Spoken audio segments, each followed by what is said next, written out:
ପ୍ରେରିତମାନଙ୍କର କାର୍ଯ୍ୟର ବିବରଣ ଅଧ୍ୟାୟ 22।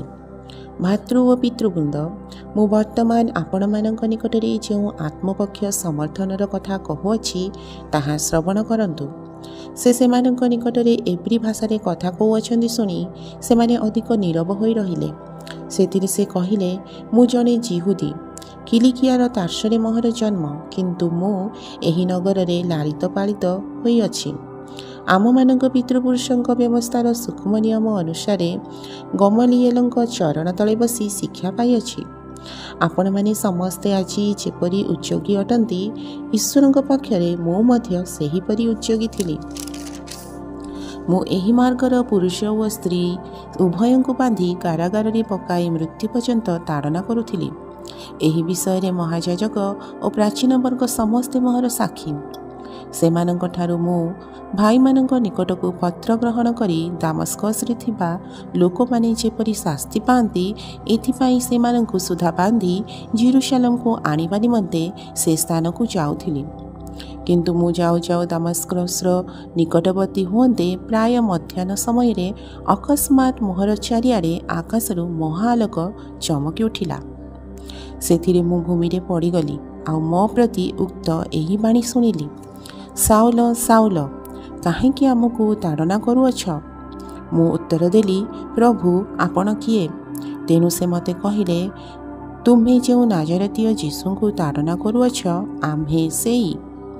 ଯେଉଁମାନେ ମୋ ସାଙ୍ଗରେ ଥିଲେ ସେମାନେ ସେହି ଆଲୋକ ଦେଖିଲେ ସତ, କିନ୍ତୁ ଯେ ମୋତେ କଥା କହିଲେ ତାହାଙ୍କ ସ୍ୱର ଶୁଣିଲେ ନାହିଁ। ସେଥିରେ ମୁଁ କହିଲି, ପ୍ରଭୁ, ମୁଁ କ'ଣ କରିବି? ତେଣୁ ପ୍ରଭୁ ମୋତେ କହିଲେ, ଉଠ, ଦାମସ୍କସକୁ ଯାଅ, ଆଉ ଯେ ସମସ୍ତ କର୍ମ ସାଧନ କରିବା ନିମନ୍ତେ ତୁମ୍ଭ ପାଇଁ ନିରୂପିତ ଅଛି, ସେହି ସବୁ ତୁମ୍ଭକୁ ସେଠାରେ କୁହାଯିବ। ସେହି ଆଲୋକର ତେଜ ହେତୁ ମୁଁ ଦେଖି ନ ପାରିବାରୁ ମୋ ସାଙ୍ଗରେ ଥିବା ଲୋକମାନଙ୍କ ଦ୍ୱାରା ଚାଳିତ ହୋଇ ଦାମସ୍କସକୁ ଆସିଲି।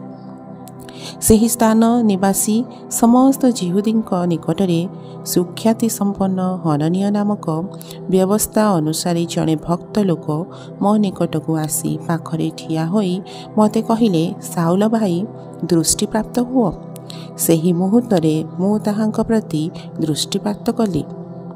ପୁଣି ସେ କହିଲେ, ଆମମାନଙ୍କ ପିତୃପୁରୁଷଙ୍କ ଈଶ୍ୱର ତାହାଙ୍କ ଇଚ୍ଛା ଜାଣିବା ନିମନ୍ତେ ଓ ଧାର୍ମିକ ବ୍ୟକ୍ତିଙ୍କୁ ଦେଖିବା ନିମନ୍ତେ, ପୁଣି ତାହାଙ୍କ ମୁଖରୁ ବାଣୀ ଶୁଣିବା ନିମନ୍ତେ ତୁମ୍ଭଙ୍କୁ ମନୋନୀତ କରିଅଛନ୍ତି।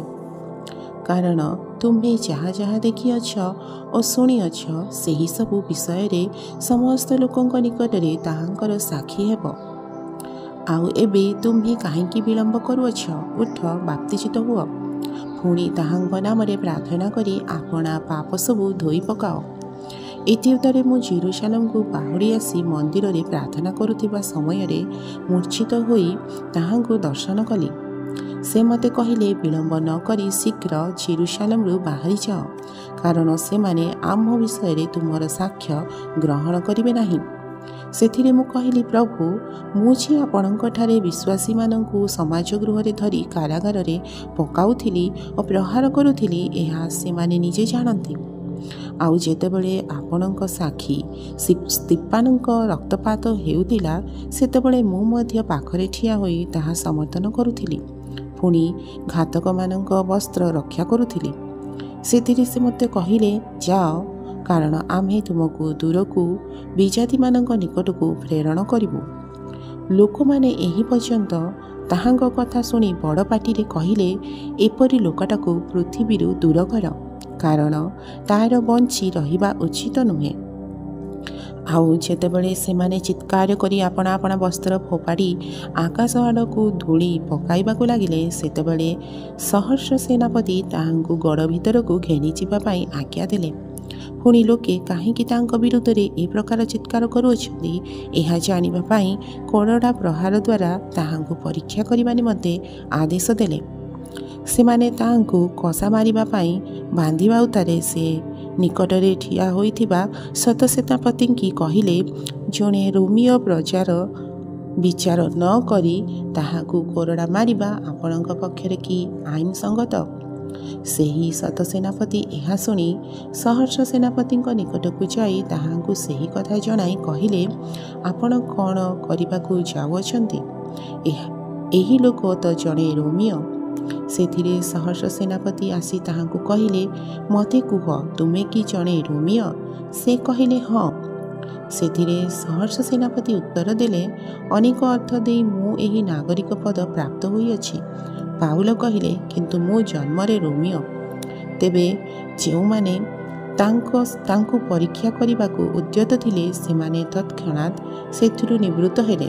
ଆଉ ସହର୍ଷ ସେନାପତି ସୁଦ୍ଧା ସେ ଯେ ଜଣେ ରୋମିଓ ଏହା ବୁଝିବାରୁ ଓ ତାହାଙ୍କୁ ବାନ୍ଧିବାକୁ ଭୀତ ହେଲେ। କିନ୍ତୁ କାହିଁକି ସେ ଯିହୁଦୀମାନଙ୍କ ଦ୍ୱାରା ଅଭିଯୁକ୍ତ ହୋଇଅଛନ୍ତି ତାହା ନିଶ୍ଚୟ ରୂପେ ଜାଣିବା ଇଚ୍ଛାରେ ସେ ପରଦିନ ତାହାଙ୍କୁ ବନ୍ଧନ ଫିଟାଇ ପ୍ରଧାନ ଯାଜକ ଓ ସମସ୍ତ ମହାସଭାକୁ ଏକତ୍ର ଆସିବା ପାଇଁ ଆଜ୍ଞା ଦେଲେ। ପୁଣି ପାଉଲଙ୍କୁ ଘେନି ଆଣି ସେମାନଙ୍କ ସମ୍ମୁଖରେ ଠିଆ କରାଇଲେ। ପ୍ରଭୁ ଏହି ବାକ୍ୟରେ ଆପଣମାନଙ୍କୁ ଆଶୀର୍ବାଦ କରନ୍ତୁ।